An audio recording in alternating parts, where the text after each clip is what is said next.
नमस्कार मंडळी, मी ललिता. माझ्या यूट्यूब चॅनलमध्ये तुम्हा सर्वांचं खूप खूप स्वागत आहे. आज होती मला सुट्टी आणि मी आणि माझ्या मिस्टरांनी बाहेर जायचं ठरवलं होतं.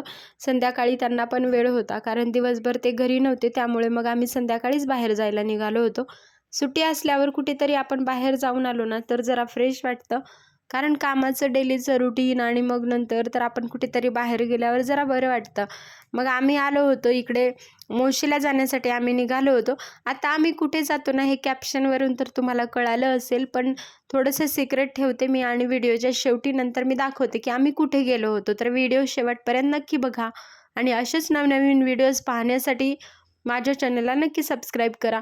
कुणाकुणाला आता आपण इकडे आलोय ना पुण्यामध्ये, इकडे आल्यानंतर कुणाकुणाला असं वाटतं की आपण पुण्यामध्ये राहतच नाही किंवा मग वेगळ्या सिटीमध्ये वगैरे आलोय.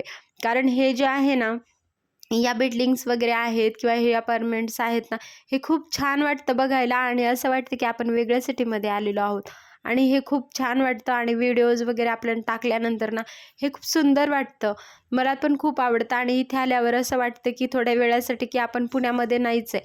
कारण पुण्यामध्ये आपण अशा जे बिल्डर्सची कामं आहेत ते मी याच साईडला बघितलेली, दुसरीकडे पुण्यामध्ये वगैरे मी अजून गेलेले नाही आहे. पण इकडे आल्यानंतर आपल्याला प्रत्येकाला तर असंच वाटत असेल, पुढे वगैरे ज्या उंच उंच बिल्डिंग आहेत त्याला बघून असं वाटत असेल की आपण पुण्यामध्ये राहतच नाही म्हणून.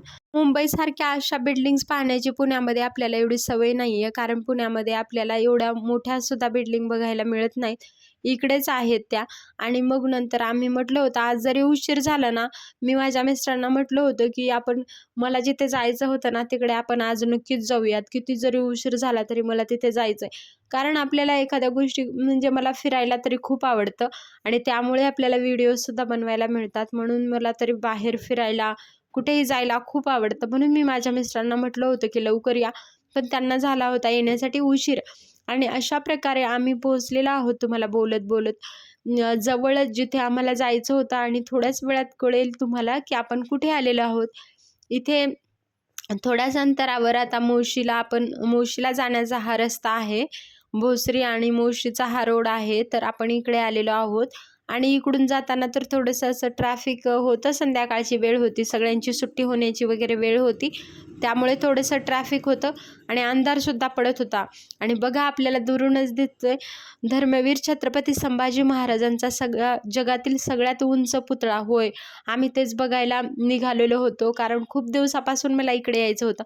आणि जेव्हापासून उद्घाटन वगैरे झालेलं आहे किंवा कामाची जेव्हा सुरुवात झाली आणि जेव्हा या आपल्या छत्रपती संभाजी महाराजांच्या पुतळ्यांची म्हणजे उद्घाटन झालं होतं, मागे कार्यक्रम वगैरे झाला होता, तर त्यावेळेस सुद्धा यायचं होतं, पण तेव्हा येणं झालंच नाही. आणि आता आम्ही इथं आलो आहोत आणि येण्यासाठी ट्रॅफिकमुळे वगैरे वेळ झाला होता. त्यामुळे बघा चंद्रसुद्धा इथे दिसतोय बाजूला आणि खूप उंच पुतळा आहे हा.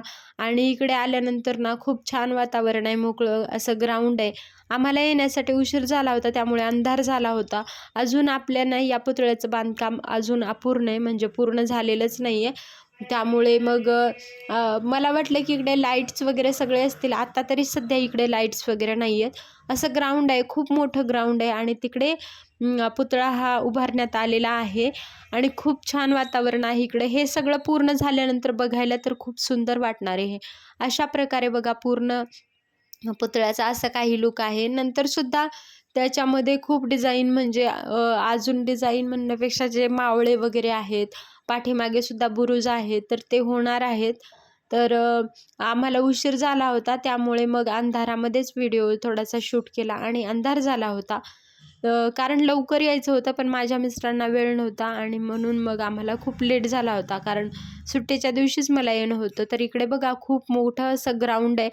आधी खेळण्यासाठी इकडे मुले वगैरे होती, पण अंधार पडल्यानंतर ते सगळे गेले होते. आणि मग अशा मोठ्या ग्राउंडमध्ये आपल्या धर्मवीर छत्रपती संभाजी महाराजांचा हा जगातला सर्वात उंच पुतळा तयार होतोय. तर तो बघण्यासाठी मला खूप दिवसापासून यायचं होतं, पण आम्हाला थोडासा उशीरच झाला, कारण दुपारी वगैरे आल्यानंतर किंवा जर आम्ही सकाळी वगैरे आल्यानंतर इथे खूप म्हणजे आपल्याला फोटोसुद्धा काढण्यासाठी तर क्लिअर दिसेलच किंवा व्हिडिओसाठी सुद्धा अंधार झाला होता. हे सगळं मी पुढच्या व्हिडिओमध्ये अजून पुढे नक्कीच दाखवण्याचा प्रयत्न करेल. किंवा आम्ही आल्यानंतर ना खूपच अंधार पडला होता, उशीरच झाला आम्हाला येण्यासाठी. कारण जिथून मी राहते ना तिथून एक 15 ते 20 मिनटाचं अंतर आहे आणि त्याच्यामुळे इकडे येण्यासाठी ट्रॅफिकसुद्धा असतं आणि संध्याकाळची वेळ ही कसं सगळ्यांचं ऑफिस वगैरे सुटतं, त्याच्यामुळे आम्हाला वेळ झाला होता. अशा प्रकारे आम्ही थोडा वेळ बसलो तिथे आणि अजून सध्या काही म्हणजे बांधकाम वगैरे चालू आहे तिकडचं, म्हणून त्यामुळे जास्त बसण्यासाठी वगैरे सोय नाही आहे. गार्डन अजून तयार झालेलं नाही, म्हणून आम्ही निघालो परत घरी जाण्यासाठी. मला पण असं वाटलं की एवढ्या दूर आपण आलो आणि आपल्याला जास्त वेळ थांबायलाच नाही मिळालं, कारण दिवस असता तर खूप वेळ थांबता आलं असतं. आता अंधार पडल्यावर तिकडे लाईट्स वगैरे काहीच नाही आहेत अजून तरी, त्याच्यामुळे जास्त वेळ थांबताच आलं नाही. मग आम्ही पोहोचलो होतो इकडे आणि नंतर आम्हाला जायचं होतं जेवण करायला. म्हटलं बाहेर आलो आहे तर बाहेरच जेवण करूयात. मग आम्ही आलेलो होतो अन्नपूर्णा भोजनालयामध्ये. इकडे आम्हाला जेवण करायला खूप आवडतं आणि खूप छान जेवण आहे इकडचं आणि आपल्याला खूप छान वातावरणसुद्धा आहे इथे आणि मी जिथून राहते तिथून हे खूप जवळ आहे. मग आम्ही इथे जेवण केलं आणि आम्हाला निघायचं होतं घरी. खूप छान जेवण असतं यांचं. तुम्ही जर जवळ राहत असाल ना अन्नपूर्णा भोजनालयामध्ये नक्की जा, तिथे आपल्याला खूप छान जेवण मिळेल. चला तर भेटूयात माझ्या पुढच्या व्हिडिओमध्ये. व्हिडिओ पूर्ण बघितल्याबद्दल मनापासून